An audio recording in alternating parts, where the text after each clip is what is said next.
Upaya damai yang diajukan tersangka dugaan penganiayaan, Bahar bin Smith, melalui mekanisme restoratif justice, ditolak tegas oleh Barisan Ansor Serbaguna, Banser, Kota Tangerang.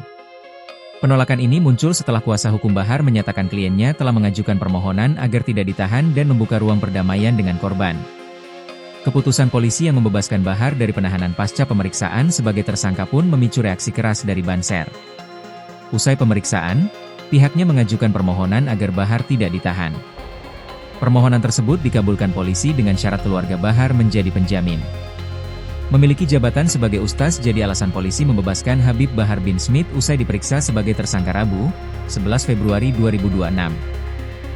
Polres Metro Tangerang Kota memutuskan untuk menangguhkan penahanan terhadap Bahar bin Smith dalam perkara pengeroyokan dan pemukulan terhadap anggota Banser Kota Tangerang berinisial R.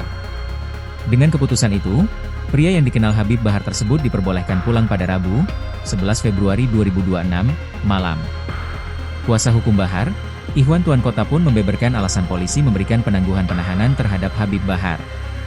Ikhwan mengatakan terdapat sejumlah pertimbangan yang menjadi dasar pengajuan penangguhan tersebut.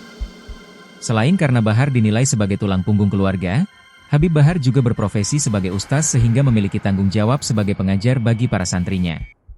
Lebih lanjut, Ikhwan mengungkapkan Bahar telah menyampaikan permintaan maaf kepada korban maupun kepada YP Ansor terkait insiden tersebut.